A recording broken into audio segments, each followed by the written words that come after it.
नमस्कार, फटाफट 100 देख रहे हैं आप। आपके साथ मैं हूं गीतांजलि आर्य। करें फटाफट खबरों की शुरुआत। प्रधानमंत्री मोदी ने हर घर जल योजना के तहत पानी स्वच्छता केंद्रीय बजट 2022-23 के सकारात्मक प्रभाव पर वीडियो कॉन्फ्रेंसिंग के जरिए संवाद किया।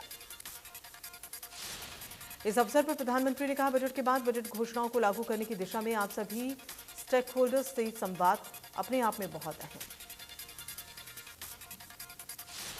पीएम मोदी ने कहा, सबका साथ, सबका विकास, सबका विश्वास, सबका प्रयास हमारी सरकार की पॉलिसी और एक्शन का मूलभूत प्रेरणा सूत्र। पिछले 7 सालों में हमने देश की क्षमता में सुधार करने और पानी, बिजली, गैस कनेक्शन, शौचालय, सड़कों जैसी बुनियादी सुविधाओं को पूरे भारत में मजबूत करने के लिए निरंतर प्रयास किए।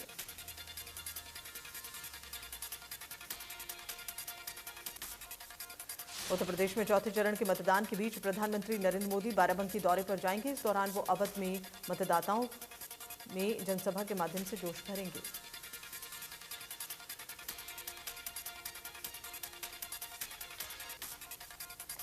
उत्तर प्रदेश के मुख्यमंत्री योगी आदित्यनाथ बीजेपी के चुनाव प्रचार अभियान को धार देने में जुटे। उन्होंने अमेठी में तिलोई विधानसभा में रैली करके सपा बसपा के साथ कांग्रेस को भी आड़े हाथों लिया।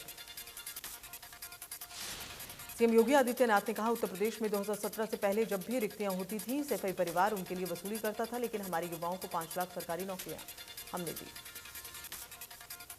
सीएम योगी ने कहा, समाजवादी पार्टी हमेशा से अपने एजेंडे को लेकर चलती रही। सपा ही नहीं बल्कि कांग्रेस और बसपा राजनीति तो करते थे, लेकिन इन लोगों की राजनीति का आधार जाति, मत और धर्म हुआ करता था।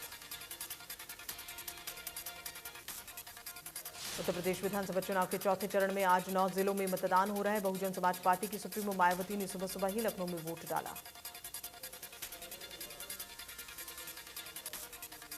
बीएसपी सुप्रीमो मायावती ने वोट डालने के बाद कहा, मुस्लिम वोटर समाजवादी पार्टी से खुश नहीं। यूपी के लोगों ने भी समाजवादी पार्टी को रिजेक्ट कर दिया। मतदान से पहले समाजवादी पार्टी ने लोगों के लिए हेल्पलाइन नंबर जारी किए। सपा ने 7311155740 नंबर जारी करते हुए कहा, चौथे चरण की वोटिंग के दौरान किसी भी तरह की अनियमितता हो तो सीधा इस नंबर पर कॉल करें।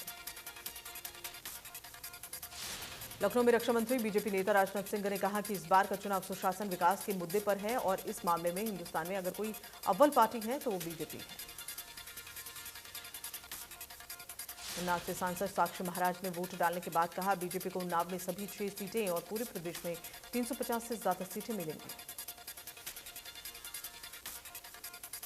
विधानसभा चुनाव के चौथे चरण में पीलीभीत, लखीमपुर खीरी, सीतापुर, हरदोई, उन्नाव, लखनऊ, रायबरेली, बांदा और फतेहपुर जिले शामिल। देश के प्रधानमंत्री नरेंद्र मोदी ने ट्वीट कर प्रदेशवासियों से मतदान की अपील की है।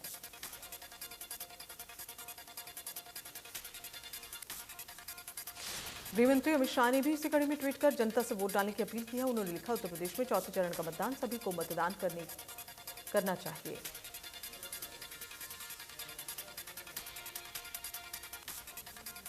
देश में पिछले 24 घंटे में कोरोना वायरस के 15,102 नए मामले सामने आए। 278 लोगों की मौत। दिल्ली में कोरोना संक्रमण के मामलों में गिरावट जारी। पिछले 24 घंटे में कोरोना से संक्रमण के कुल 498 नए मामले सामने आए। प्रदेश में एक दिन में 471 नए मामलों की पुष्टि हुई है। 4 मरीजों ने दम तोड़ा। एक्टिव केस 3000 के पार। राम रहीम को पहले फरलो और उसके बाद जेड+ सुरक्षा देने की जानकारी गृह मंत्री अनिल विज को नहीं। उन्होंने इस विषय पर बोलते हुए कहा, ना तो ऐसी कोई फाइल उनके पास आई, ना ही इस तरह की कोई जानकारी। गृह मंत्री ने कहा, सामान्य तौर पर हरियाणा की पुलिस गुरमीत राम रहीम को सुरक्षा दे रही है। वहीं हाईकोर्ट में दायर हलफनामे पर भी गृह मंत्री अनिल विज ने अभी अनभिज्ञता जताई है।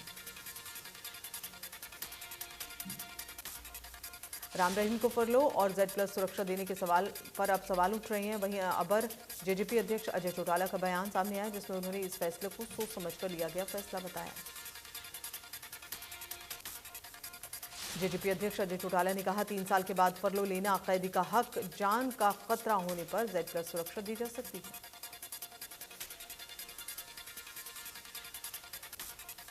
पंचकुला भवन शिलान्यास कार्यक्रम में सीएम मनोहर लाल, विधानसभा स्पीकर ज्ञानचंद गुप्ता, लोकसभा सांसद रतन लाल कटारिया मौजूद रहे। इस बीच सीएम मनोहर लाल ने वित्त भवन का शिलान्यास किया। एमडीसी सेक्टर 5 में हरियाणा वित्त भवन का नींव पत्थर रखा। हरियाणा विधानसभा अध्यक्ष ज्ञानचंद गुप्ता ने कार्यक्रम की अध्यक्षता की। वहीं सांसद रतनलाल कटारिया, मेयर कुलभूषण गोयल विशिष्ट अतिथि के रूप में मौजूद रहे। हरियाणा वित्त भवन का निर्माण 60 करोड़ रुपए की लागत से होगा, जिसे 2 साल में 2 मंजिला बनाया जाएगा। गुरुग्राम में केंद्रीय राज्य मंत्री राव इंद्रजीत सिंह ने हाउसिंग कॉम्प्लेक्स की सुरक्षा पर बैठक ली है, जिसमें मंडलायुक्त, उपायुक्त, पुलिस कमिश्नर समेत तमाम अधिकारी मौजूद रहे।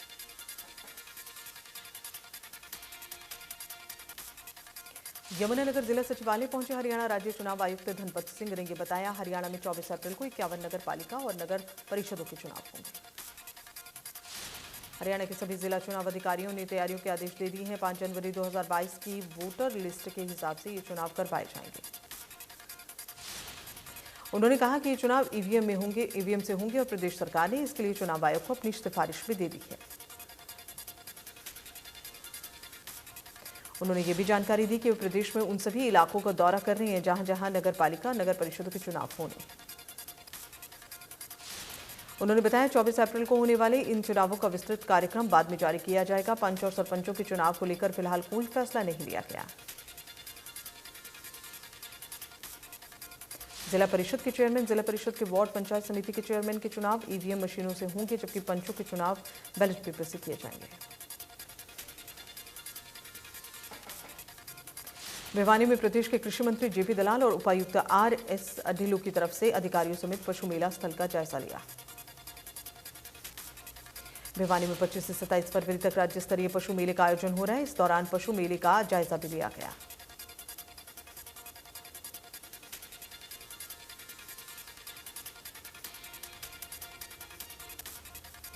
सोनीपत में मशहूर बिजनेसमैन मंगला के ठिकानों पर इनकम टैक्स डिपार्टमेंट ने रेड मारी है। इसमें कॉलेज और कोल्ड स्टोर शामिल। दिल्ली, गुरुग्राम और मुंबई से टीमें मंगला के ठिकानों पर कागजात खंगाल रही है, जिसमें बड़ी इनकम टैक्स चोरी का खुलासा हो सकता है।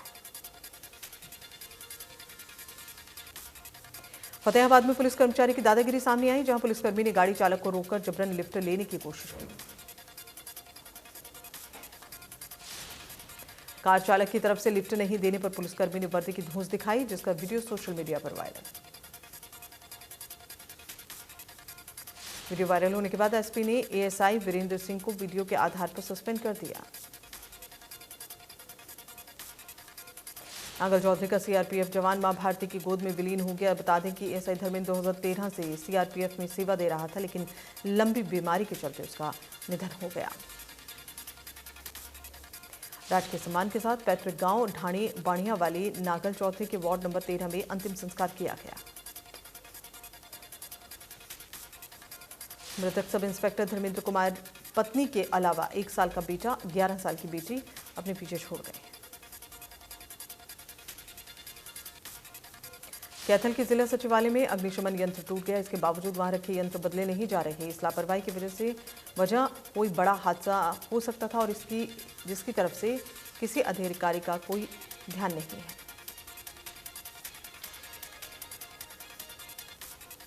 कर्नाटक में बजरंग दल के कार्यकर्ता की हत्या के विरोध में गुरुग्राम के अंदर बजरंग दल और हिंदू संगठनों ने मिलकर प्रदर्शन किया। प्रदर्शन के साथ जिला उपायुक्त को राष्ट्रपति के नाम ज्ञापन सौंपा। हिंदू संगठनों की तरफ से ज्ञापन में साफ तौर पर कहा गया कि हत्यारों के खिलाफ सख्त से सख्त कार्रवाई हो। अभी जो लोग फरार हैं उन्हें जल्द गिरफ्तार किया जाए। कर्नाटक के शिमोगा जिले में बजरंग दल के कार्यकर्ता हर्ष की निर्मम हत्या कर दी गई।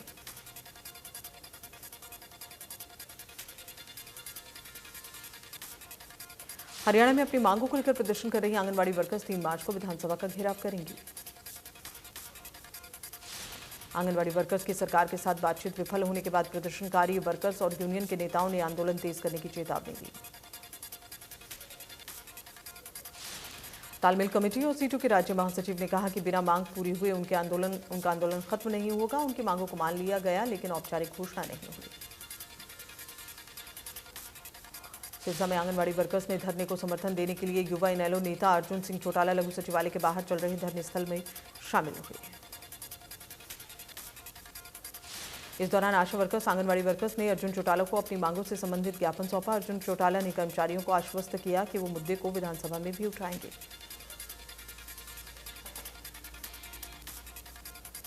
चंडीगढ़ में बिजली विभाग की हड़ताल का असर दिखाई दे रहा है। बता दें कि बिजली विभाग के अधिकारी निजीकरण के खिलाफ 3 दिन की हड़ताल पर हैं। इस दौरान बीती रात से कई इलाकों में बिजली नहीं रही। इसी वजह से लोगों को परेशानियों का सामना करना पड़ रहा है। प्रदर्शनकारियों ने पीजीआई में बैकअप के लिए जनरेटर तैयार कर लिया है। बहादुरगढ़ में सफाई कर्मचारियों ने जोरदार रोष प्रदर्शन किया। इनकी मांग है कि कच्चे कर्मचारियों को पक्का कर दिया जाए। मांगे पूरी नहीं होने पर प्रदर्शन तेज करने का ऐलान किया गया। 25 फरवरी को झाड़ू प्रदर्शन करने की चेतावनी दी गई है। तो शाम में बसों की कमी की समस्या को लेकर आलमपुर गांव के छात्रों ने जाम लगा दिया। सरकारी बसों की कमी के चलते छात्रों को परेशानी हो रही है। बड़ी संख्या में छात्र छात्राएं आलमपुर गांव में तोशाम और भिवानी पढ़ने के लिए जाते हैं। छात्रों की मांग है कि गांव से छात्रों के लिए अलग से बस चलाई जाए ताकि छात्र पढ़ाई करने के लिए समय पर पहुंच सकें। बल्लभगढ़ शहर को जाम और बाकी समस्याओं से छुटकारा दिलाने के लिए नगर निगम ज्वाइंट कमिश्नर ने सभी विभागों के अधिकारियों के साथ बैठक की। बैठक में बताया गया सड़कों पर अव्यवस्थित तरीके से खड़े हुए ऑटो के चलते बस स्टैंड के सामने दिन भर ट्रैफिक जाम रहता है, जिसे लेकर ऑटो चालकों को अलग से ऑटो खड़ा करने की जगह दी जाएगी। दरोडा के मधुबन में उस वक्त अफरा तफरी मच गई जब सीएम फ्लाइंग की टीम के साथ ड्रग कंट्रोल और स्वास्थ्य विभाग की टीम ने अवैध क्लिनिक पर छापेमारी की। इलाके में झोला छाप डॉक्टर द्वारा अवैध तौर पर क्लिनिक को चलाया जा रहा था। छापे के दौरान मौके से भारी मात्रा में एलोपैथिक दवाइयां, सिरिंज और इंजेक्शन मिले। ड्रग कंट्रोल विभाग अधिकारियों ने क्लिनिक से मिली दवाइयों को सील कर दिया। वहीं मौके से बरामद दवाइयों के सैंपल लेकर जांच के लिए भेजे गए। इसके अलावा क्लिनिक संचालक के खिलाफ विभिन्न धाराओं में मामला दर्ज कर पुलिस जांच शुरू कर दी गई। जनवरी महीने में बेमौसम बरसात की वजह से सोनीपत के कई क्षेत्रों में जलभराव की समस्या है, जिसके चलते रबी सीजन की फसलों पर प्रतिकूल प्रभाव पड़ा। ग्रामीण क्षेत्रों में फसलें बर्बाद होने के बाद किसानों ने प्रशासन से स्पेशल गिरदावरी कराकर मुआवजे की मांग की। चिटाना और भादी गांव से बड़ी संख्या में किसान लघु सचिवालय परिसर पहुंचे। प्रशासन पर अनदेखी का आरोप लगाकर धरना प्रदर्शन किया। गुरुग्राम वासियों को पानी की समस्या से निजात दिलाने के लिए सिंचाई विभाग वाटर सप्लाई चैनल में पानी की क्षमता को बढ़ाने की योजना बनाई जा रही है। इसके तहत जिले के 2024 तक 200 क्यूसेक पानी ज्यादा मिलेगा।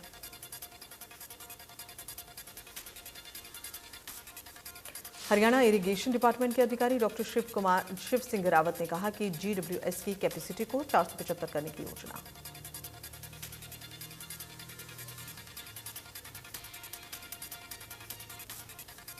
पेपर लीक मामले में एसटीएफ ने खरखोदा के पीपली गांव में रहने वाले मुख्य आरोपी दीक्षांत उर्फ ओकी को सोनीपत से गिरफ्तार किया। 5 दिन की रिमांड पर भेज दिया है।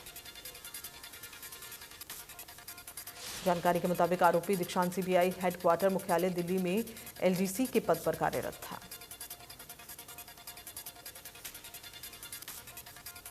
पेपर लीक मामले में एसटीएफ ने अब तक दीक्षांत समेत करीब 23 आरोपियों को गिरफ्तार कर लिया है।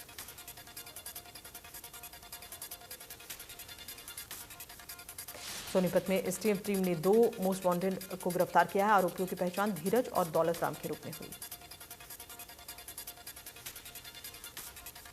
सोनीपत पुलिस की टीम खालिस्तान से जुड़े 4 आरोपियों को पूछताछ के लिए पंजाब के मोगा लेकर आई है। पुलिस को आरोपियों के 3 खातों का पता चला है। यमुनानगर के बिजली विभाग में बड़े घोटाले का खुलासा हुआ। बिलासपुर बिजली निगम के एक्सीएन ने 63 लाख की धोखाधड़ी का मामला दर्ज करवाया। बिजली निगम के सुपरिटेंडेंट इंजीनियर ने यह बताया कि जिन कर्मचारियों पर धोखाधड़ी कर राशि ट्रांसफर करने के आरोप हैं, बिलासपुर के अलावा जगाधरी, यमुनानगर के इलाकों में भी ड्यूटी पर रहे। फतेहाबाद के गांव खजूरी जांटी से लापता इनेलो युवा विंग के पूर्व जिला प्रधान विनीत मांझू की हत्या मामले का पुलिस ने खुलासा करते हुए 2 आरोपियों को गिरफ्तार किया। पकड़े गए आरोपियों की पहचान गांव भिडाना निवासी गौरव और केरढान निवासी सुनील के रूप में हुई।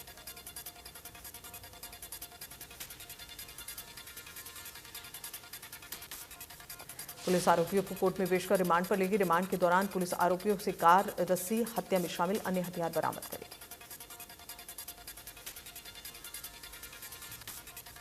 गुरुग्राम के सेक्टर 58 में ग्रोसरी स्टोर में बाइक सवार दो बदमाशों ने मैनेजर को गोली मार दी। दरअसल बदमाशों ने मैनेजर से कैश लूटने की कोशिश की थी।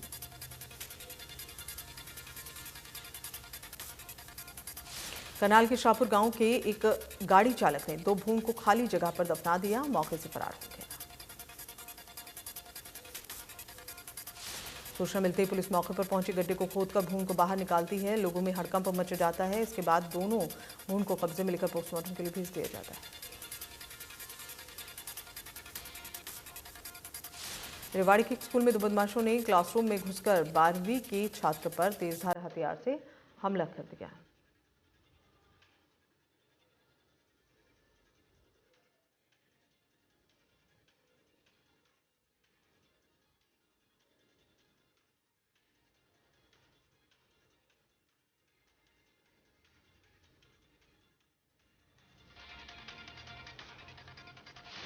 फरीदाबाद में सोहना बल्लभगढ़ रोड पर सड़क हादसा हुआ। इसमें एक कैंटर ने बाइक सवार को जोरदार टक्कर मार दी। हादसे में बाइक सवार गंभीर रूप से घायल।